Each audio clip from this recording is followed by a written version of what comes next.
Hello YouTubers, what we are going to do today is we are going to make garden markers from wooden spoons. These are spoons that I have spray painted white, and then I've cut out adhesive vinyl, and they're going to be garden markers for my extensive collection of weird things in the garden this year. I found a rare seed webpage and have had fun ordering every weird kind of plant I can find. So we're going to make markers for them because I don't know who's who. And let me go show you what you need. Alright, so what you need is some wooden spoons. I got these from Amazon. It's $17 for a pack of 12. I'll leave the link down below in the description. The reason I went with wood is because they'll hold up better. The Dollar Tree had like plastic ones, but the problem with the plastic is out in the sun over time, they'll just get brittle and break. So these should last for quite a while. And I just spray painted them with white spray paint from Home Depot that has been in my basement for I have no idea how many years. So, but it's 12, they're 12 wooden spoons and they're about 12 inches tall. So, and so it makes them about a little bit more than $1 a piece. So I also, we're going to use adhesive vinyl for this. So you're going to need your outdoor adhesive vinyl and your transfer tape. So originally I wanted to do these with HTV actually, because cutting little things out of adhesive is not my favorite thing. But I ended up, when I tried with the Cricut Mini, I ended up basically melting my paint off. I don't really know why. Because I put HTV on wood before with great success. So I don't know. These are spray painted, so I don't know if that's why. These are also really dry wood. I had to spray quite a number of coats to get them to look white. So long story short, I don't know why, but that's why we're using adhesive and not HTV. I really wanted to use HTV because cutting little things out of adhesive is annoying, to put it mildly.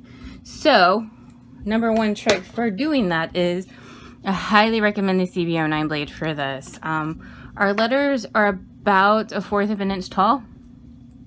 So if this guy makes life a lot easier, not impossible by any means with the ratchet blade, but definitely a lot easier with this CBO 9 blade. So also on my webpage, I'm going to give you the file for the tomato free. You're going to get 2 versions of it. This is the layered one, and then you'll just get an outline one too. So the tomato will be free. If you want more like the squash and the okra, there's a set for $2, and it's got the outline version and the layered version for 9 vegetables, 9 garden vegetables, if you want that. And I'll leave links down to all of that on the down in the description below. Alright, so we're just going to cut these out of normal adhesive vinyl, outdoor adhesive vinyl, because these are just cheap garden markers. They're nothing fancy. Now, this is going to be a little more difficult to weed little because it is thin.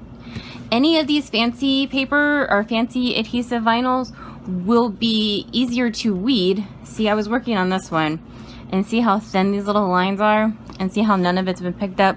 That's because this vinyl is actually thicker, so it holds together a little bit better than if I had done it out of just like outdoor adhesive vinyl. So keep that in mind.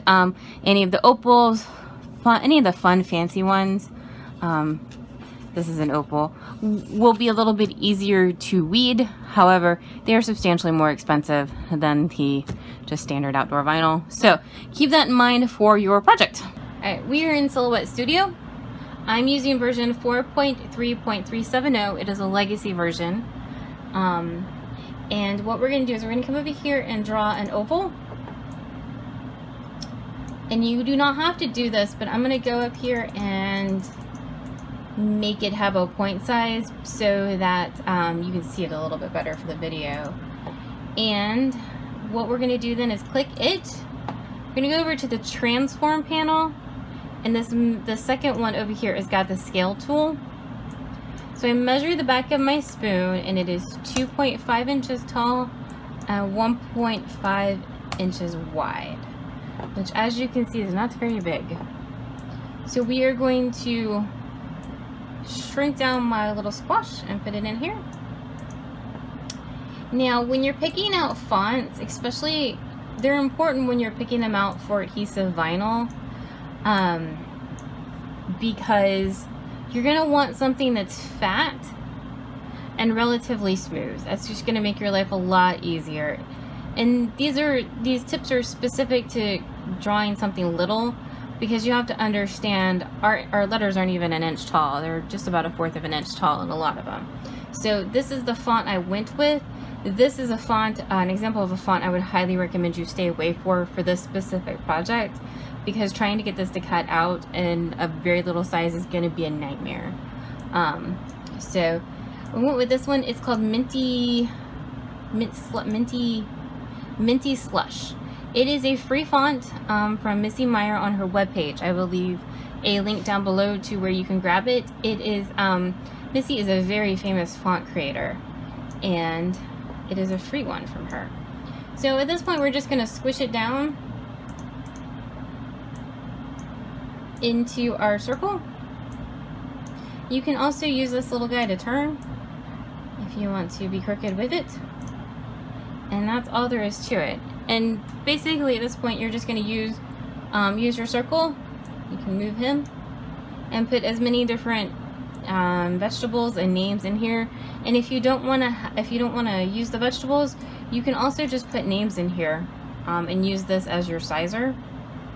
And basically that's what I did, and that's all of mine. It's quite a lot. So I don't know if we're going to cut all of this out.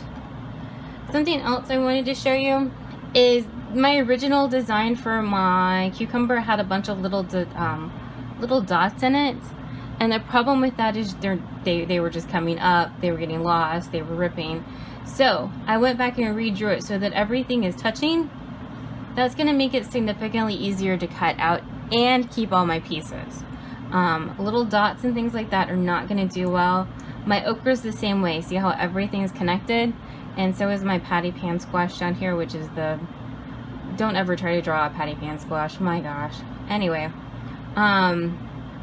everything's connected to make it a little bit easier for the vinyl and everything to get cut out.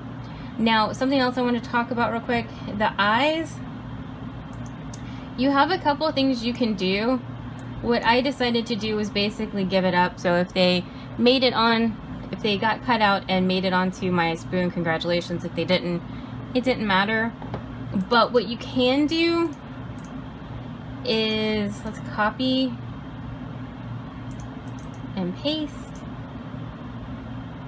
And what you can do if you want to, don't make this bigger in real life, but leave it the same size. But you can basically just copy and paste a bunch of extra little eyes and put them in one spot so that you have extra eyes to go for. You can also pick out a capital letter font so you have a capital letter I instead of one with lowercase i's. But if you need dots, I would highly recommend just making extra and keeping them so that you can have them if you need. When in doubt, you invariably lose one with the adhesive vinyl. So what I'm going to do now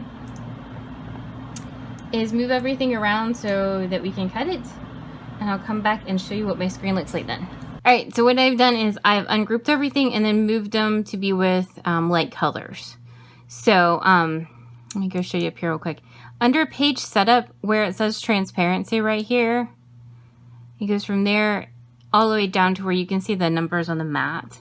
So what I'm going to do is I'm going to cut out a piece of black adhesive that is 6 by 6 and put it here so that we can cut all of this in one single pass rather than having to cut and unload. So, and I do like to make them a little bit bigger. So this will probably really be 6.5 by 6.5. We'll move this little pumpkin so that just in case there's a little bit of extra. And so I'll cut this one to be a little bit bigger too. But you're just going to cut and put them in the correct spot for the mat. Alright, so that's what my mat looks like. It's very colorful.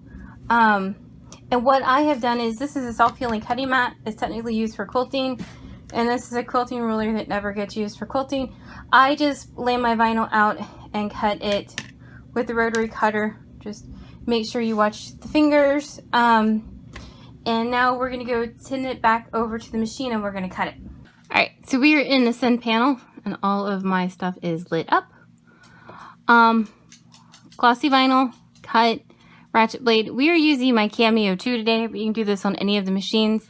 If you come down here and it says not ready, you can click this little thing that says machine. It's a little machine down here. And these are all of the machines that I have. It's Bluetooth for my Cameo 4. It's my Cameo 4, and that's the right gold Cameo that I have right here. So make sure that the machine you want to use is the one selected. And we are ready. I'm going to bump my force up to 12, and I'm going to bump my speed all the way down to 1, which means it's going to take forever to cut since that's a lot of it, but it seems to really, really help. I'm also going to click this button. This button is the overcut feature, and we're going to go over here to more. What I like to do is to hit the end cut. So what it means is when it comes to an end, it's going to go past a little bit. And it helps when to make sure you have some more cleaner cuts to pick stuff out.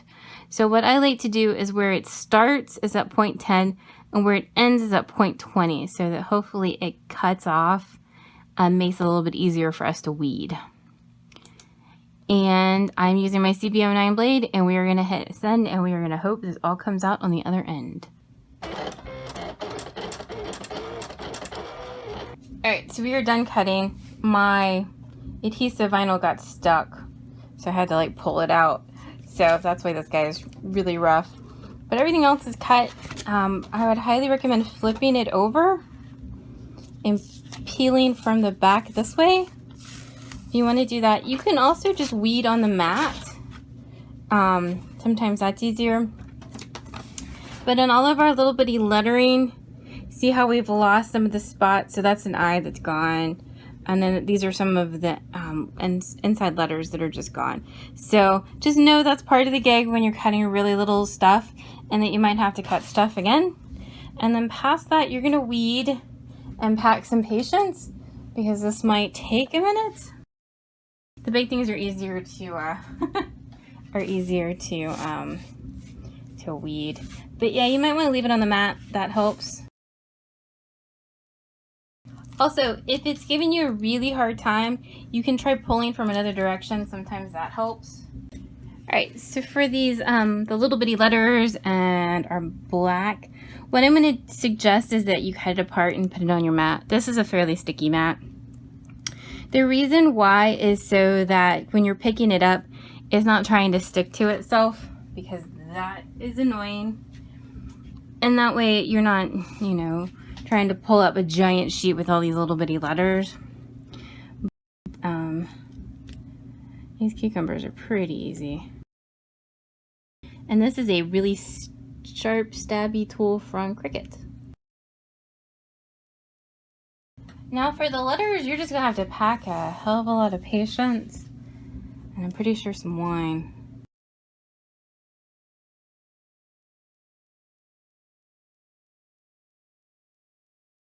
These E's, for whatever reason, are being a giant pain.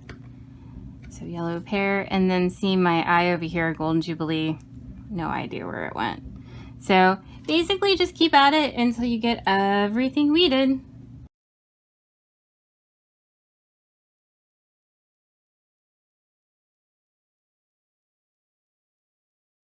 Now this is the easy part. You just take your transfer tape and transfer it over.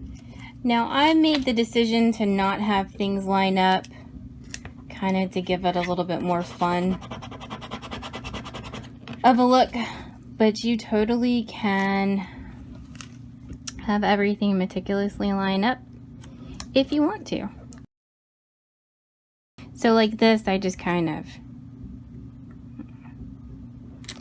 put it on an angle so you can see some of the white through it.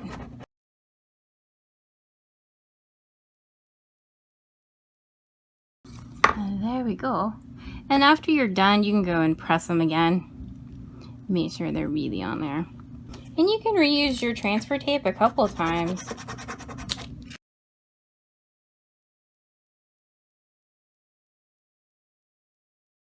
So that was about 3 of them, and I would say this transfer tape is probably pretty done. But I'll totally be honest, this weeding all of the adhesive for these letters is not one of my favorite things, and it's probably one of the more tedious things you will ever do with a Cameo, but I like that I can personalize all of these.